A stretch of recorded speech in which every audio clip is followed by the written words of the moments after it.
selamat datang kembali di channel saya Dri Satria. Pada hari ini saya ingin membahas tentang Euro 2020 lagi ya guys.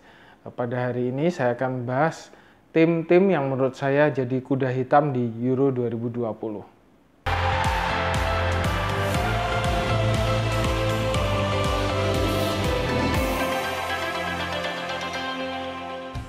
Kalau menurut saya sih di Euro 2020 ini tuh ada 4 tim yang jadi kuda hitam guys. Kuda hitam itu artinya mereka nggak saya unggulkan, tapi mungkin bisa memberikan surprise atau mungkin tahu-tahu bisa juara karena mereka tiba-tiba jadi hoki terus akhirnya juara, kan nggak tahu gitu guys. Jadi ya ini adalah 4 tim yang menurut saya kuda hitam, nggak favorit, nggak saya unggulkan, tapi nanti mungkin bisa kasih kejutan, kasih surprise gitu guys. Tahu-tahu siapa di antara 4 tim ini malah beneran jadi juara gitu. 4 tim ini tuh yang pertama Belanda, yang kedua Inggris, ketiga itu Spanyol, dan keempat itu Jerman. Oke, sebelum kita lanjut, bagi kalian yang suka sepak bola tapi belum subscribe channel saya ini, silahkan subscribe dulu ya guys, supaya saya itu semakin semangat untuk bikin video-video sepak bola dan channel ini juga bisa lebih berkembang lagi.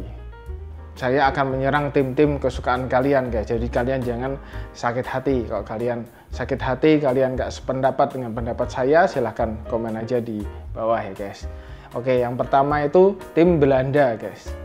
Kenapa saya masukkan Belanda itu sebagai kuda hitam? Karena Belanda ini nggak saya unggulkan, karena kekuatan tiap lininya tuh kurang merata seperti itu guys. Dan Belanda itu jarang banget, hampir nggak pernah jadi juara guys. Jadi Belanda itu apesnya, Belanda itu seringnya jadi runner up guys. Jadi terakhir kali mereka juara itu di tahun 1988, itu 33 tahun yang lalu guys. Dan Belanda ini tuh ya apesnya itu mereka nggak pernah juara, selalu jadi runner up terus guys. Terus kita lihat lininya ya guys. Kenapa Belanda ini meskipun kok menurut saya nggak bakal juara, tapi mereka bisa menggebrak, bisa bikin surprise tuh guys, karena belakangnya tuh bagus guys. Belakangnya itu ada De Vrij, terus ada De Ligt, itu mereka bermain di Serie A semua ya guys. Terus kemudian ada Nathan Ake, jadi belakangnya itu juga udah cukup oke. Terus kemudian tengahnya ada De Jong yang main di Barcelona, yang musim ini juga bermain dengan bagus. Ada Wijnaldum ini diperebutkan oleh tim-tim. Jadi Wijnaldum ini di transfer terakhir ini diperebutkan antara Barcelona sama PSG, dan akhirnya yang bisa mendapatkan Wijnaldum ini untuk di musim depan itu PSG guys. Dan ya ini dua orang ini, De Jong sama Wijnaldum ini di tengah ini merupakan pemain-pemain yang cukup berkualitas dan bagus. De Jong ini pemain muda, tapi kalau menurut saya sih dia keren. Dia bisa menyerang, oper-operannya bagus, dia punya visi guys, dan De Jong ini keren. Terus kemudian depannya Depay. Ya, Memphis Depay ini kemungkinan musim depan akan ke Barcelona. Kalau menurut saya sih Memphis Depay ini bukan striker yang bagus-bagus amat, tapi oke lah, sudah cukup bagus. Jadi dengan melihat Belanda ini lini tengah dan lini belakangnya ada Memphis Depay juga di depan, menurut saya sih mungkin bisa memenangkan Euro 2020, tapi nggak saya unggulkan. Jadi Belanda ini mungkin nanti bisa kasih kejutan, jadi saya masukkan Belanda ke tim kuda hitam seperti itu guys. Oke, tim kedua yang saya masukkan dan saya anggap sebagai kuda hitam tuh Inggris guys. Inggris nih secara mengejutkan guys, kalau saya lihat itu guys, itu banyak sekali orang itu yang membela tim Inggris guys. Nggak tahu sih kenapa mereka bisa membela tim Inggris, karena tim Inggris ini juga sama kayak Belanda guys. Jadi tim Inggris ini sudah 55 tahun itu nggak pernah juara guys. Jadi sejak tahun 1966 itu tim Inggris tuh nggak pernah menangin apapun gitu guys. Tapi ya banyak juga yang masih mendukung tim Inggris guys. Dan tim Inggris kata orang tahun ini tuh sebagai tahun kejayaan, tahun emasnya tim Inggris guys, karena begitu banyak bakat-bakat muda yang ada di tim Inggris ini guys. Oke, tim Inggris ini tuh punya pemain belakang yang lumayan bagus guys. Ada Maguire, kemudian ada John Stones, ada Kyle Walker, terus kemudian ada Luke Shaw. Ini Maguire itu ya kadang angin-anginan, kadang bagus enggak, tapi ya kalau menurut saya sih dia back yang lumayan bagus guys. Terus kemudian di lini tengah ini kalau menurut saya sih tengahnya tuh biasa aja guys.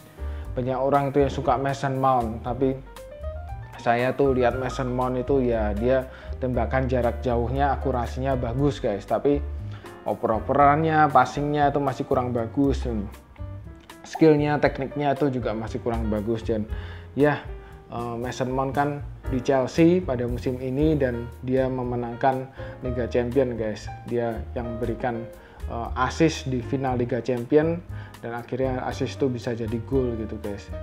Diciptakan oleh Kai Havertz golnya. Tapi kalau menurut saya sih Mason Mount ini pemain yang biasa aja guys, tembakan-tembakan jarak jauhnya aja yang akurasinya jago gitu guys. Dan di tengah ini Inggris ini kalau menurut saya sih kurang biasa-biasa aja gitu, kayak nggak ada pemain yang terlalu menonjol gitu.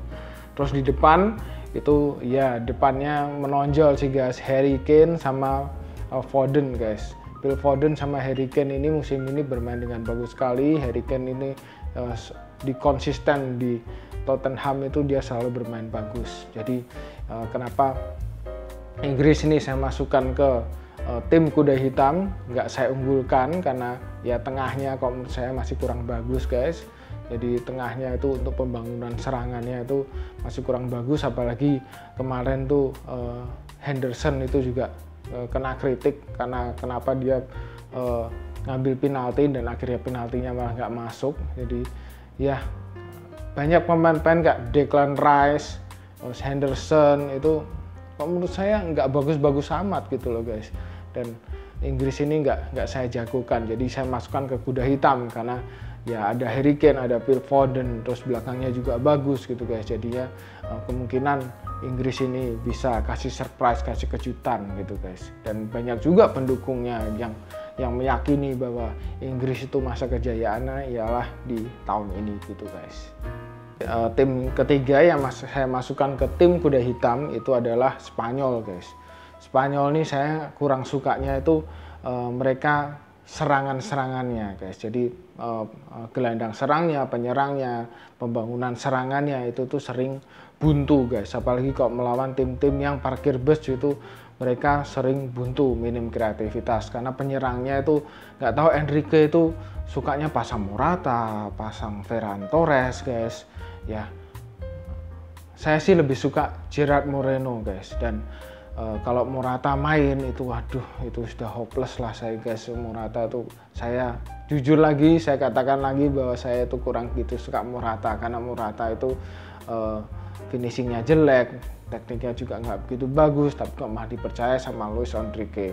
Jadi saya harap video ini ditonton, bisa dimengerti oleh Luis Enrique, jangan pasang Morata ya. Kalau pasang Morata Spain ini hopeless guys. Jadi saya aduh kurang berharap sama Spain kalau pasang Morata terus. Lebih baik pasang tuh Gerard Moreno itu yang dia top scorer UEL kemarin ya kan, menang guys di final Villarreal lawan MU tuh dia yang bikin menang di final UEL, dapat Piala Liga Eropa. Jadi saya lebih suka tuh Gerard Moreno, pasang Gerard Moreno ya. Luis Enrique pasang Gerard Moreno, jangan pasang Morata.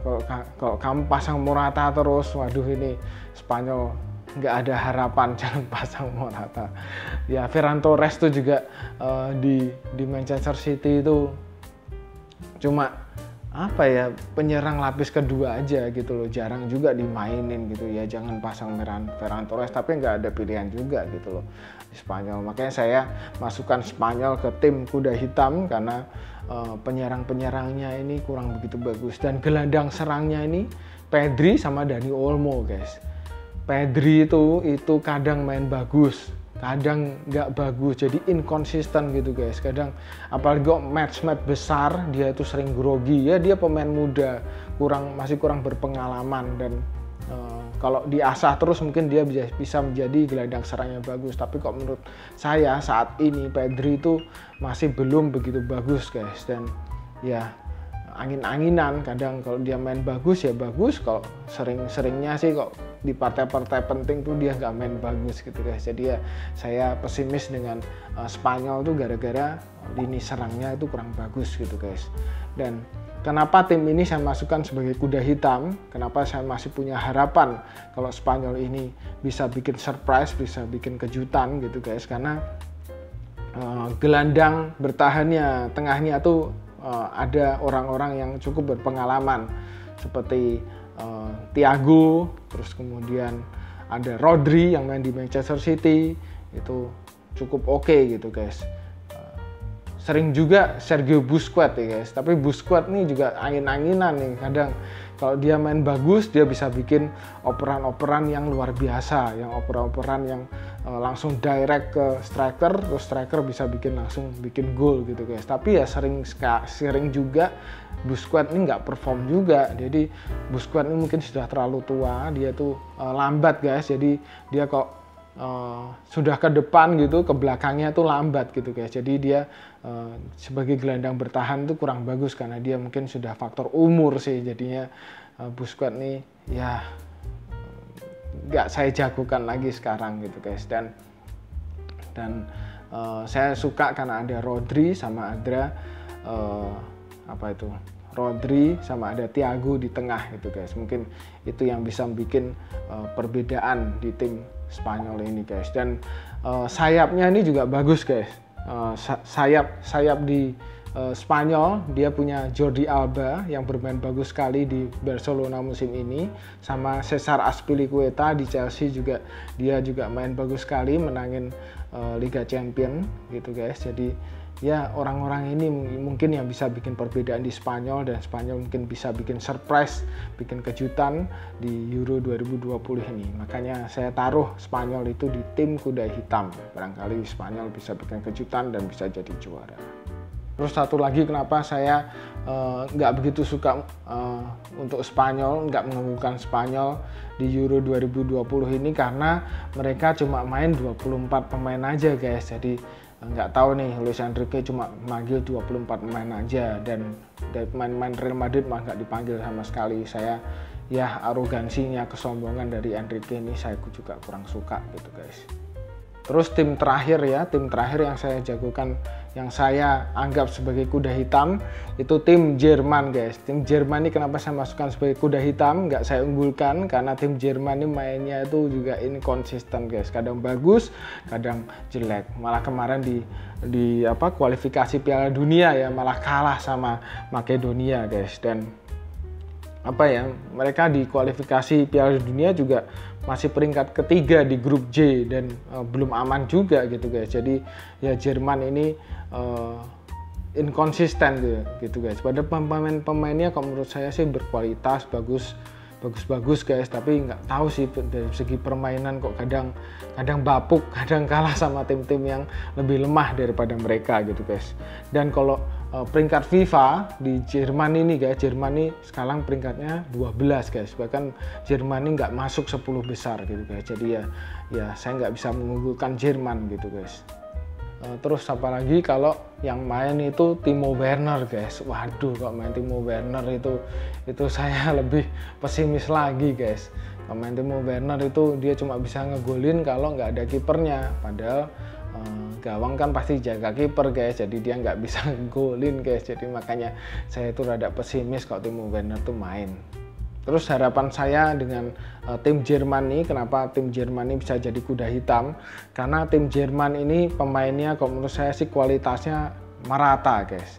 Apalagi tengahnya itu juga lumayan bagus. Jadi kemarin lawan Latvia itu menurunkan Toni Kroos sama Gundogan di tengah itu keren banget. Terus kemudian kemarin lawan Latvia itu Kai Havertz bermain dengan bagus sekali. Jadi nggak tahu ya, itu baru saya lihat di melawan Latvia kemarin Kai Havertz tuh bisa gocek dribbling, terus kasih passing juga keren gitu. Kai Havertz nih kalau menurut saya pemain masa depan yang yang potensi sekali guys. Gaya mainnya gitu mungkin nanti bisa sebesar Ronaldo atau Messi guys, karena kayak Havertz nih kok saya lihat permainannya, passing-passingnya itu keren guys. Jadi di Jerman kemarin, Jerman lawan Latvia, kayak Havertz itu benar-benar perform dengan luar biasa. Terus kemudian Gosens, ya Gosens ini juga pemain sayap juga, itu juga di pertandingan kemarin lawan Latvia juga bermain dengan bagus sekali guys. Jadi Jerman ini pemainnya bagus-bagus guys kalau menurut saya. Jadi ada Müller, terus tengahnya ada Toni Kroos yang di Real Madrid selalu jadi pemain utama gitu guys. Ada Gundogan di Manchester City gitu guys. Terus belakangnya ada Rudiger, ada Matt Hummels gitu kan. Jadi oke lah Jerman nih, dan mereka rata-rata itu tim Jerman itu dipanggilnya mereka tuh dari tim Bayern Munchen guys. Jadi sebagian besar mereka tuh dari tim Bayern Munchen. Jadi bisa dikatakan mereka itu sudah terbiasa bermain bersama gitu guys. Jadi kekompakannya itu lebih terjamin, lebih terbentuk gitu guys, karena mereka itu selama di Bayern Munchen kan sering main bareng, jadi lebih kompak gitu guys. Jadi itu sih opini pendapat saya sih, tapi ya pemain-pemain Jerman ini rata-rata dari Bayern Munchen gitu guys. Oke, kalian pasti bertanya ya, kemana Portugal ya kan? Kemana Portugal? Saya anggap Portugal itu sebagai unggulan juara guys. Jadi Portugal itu bukan sebagai tim kuda hitam, tapi Portugal itu kalau menurut saya sih dia tim unggulan juara guys. Jadi saya nggak masukkan Portugal ke tim kuda hitam. Terus kemana Belgia gitu guys? Belgia kalau menurut saya sih masanya sudah habis guys. Jadi ini sudah penurunan gitu dari masa kejayaan mereka gitu guys. Jadi kayak Eden Hazard sudah nggak bagus lagi sejak pindah ke Real Madrid. Kevin De Bruyne itu sejak final Liga Champions kemarin dia cedera mukanya, itu juga saya kurang juga nggak berharap. Yang bagus paling cuma Lukaku aja guys. Jadi Belgia itu sudah menurun, dan saya nggak jagokan Belgia, dan saya juga nggak memasukkan Belgia ke tim kuda hitam gitu guys. Oke guys, sekian dulu video dari saya. Itu adalah tim-tim kuda hitam di Euro 2020 menurut saya guys. Kalau kalian ada yang nggak setuju, silahkan komen di bawah ya guys. Terima kasih sudah menonton video saya sampai habis. Kalau kalian juga belum subscribe channel saya, silahkan subscribe dulu ya guys, supaya saya semakin semangat untuk bikin konten-konten tentang sepak bola. Kalau kalian juga suka sepak bola, silahkan subscribe dulu channel saya ini guys. Terima kasih ya guys. Kita ketemu lagi di video saya selanjutnya. Ciao.